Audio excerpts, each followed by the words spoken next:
Welcome back, Adam here. Today I'm going to be showing you how you can reduce your self-assessment payments on account. Now, typically, payments on account will occur unless your last self-assessment tax bill was less than £1,000. So anything more than that, and you're going to incur payments on account, or unless you paid more than 80% of the previous year's tax owed. So examples of this will be where your main income is from employment. If all of the tax is being collected at source by your employer, then there's going to be no need for payments on account. But if you have a chunk of income where tax isn't being deducted at source, then there's a likelihood that you actually need to make payments on account there as well. Now, this won't usually be a problem once you get into the second year of your self-assessment and then moving forward. But in the first year, payments on account can come as a bit of a shock, as HMRC will ask the taxpayer to pay 100% of the liability for the tax year that they are submitting, plus they'll need to pay 50% on top of that towards the following year's tax liability. And all of that needs to be done by the 31st of January deadline. They then require a second payment on account to be made by the end of July that follows.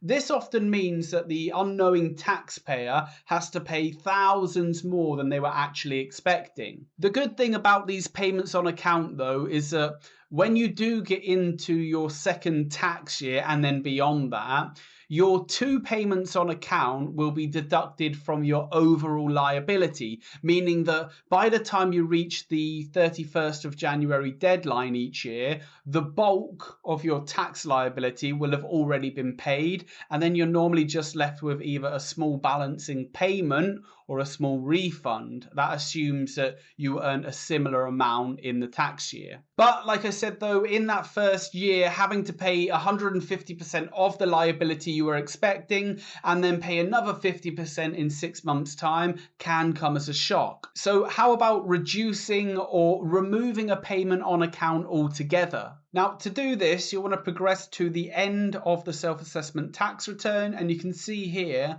because my tax liability is greater than £1,000, it's 2,586 in this example, I'm being asked to pay that amount plus a payment on account for the following year. Okay, and then you'll also see at the bottom, a second payment on account needs to be made by the 31st of July. So how about if I want to actually reduce or remove these payments on account?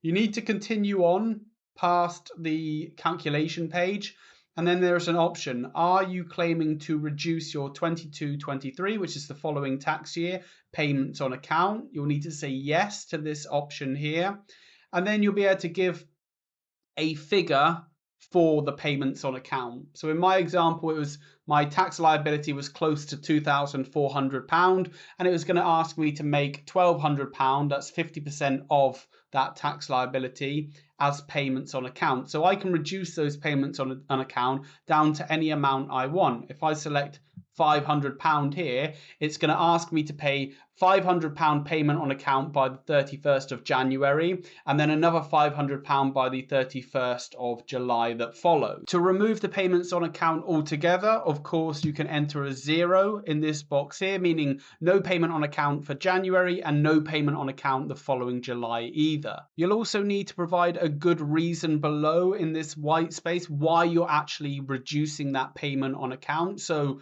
a good reason would typically be that you're not going to earn income from that source, or you're not expecting to have such a high tax liability in the following year. Maybe that income source came to an end. You would need to detail this in the space at the bottom here.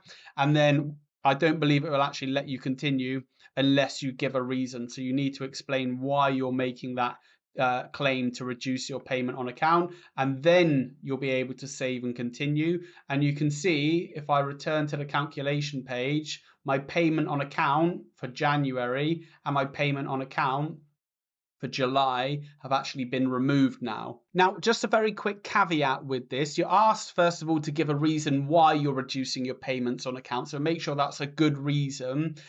Second thing, you need to get this right, really, because if you don't, if you claim to reduce your payment on account and that results in an underpayment of tax in the following year, because remember, your payments on account would normally clear your following year's tax liability. So if I claim in this example to reduce my payments down to 0, and then it turns out actually I do have a tax liability, I got it wrong in the next year, then HMRC will treat that as an underpayment and they're actually going to charge you interest on the amount that you underpaid. And you can see here from this table, late payment interest rate is currently 4.25%.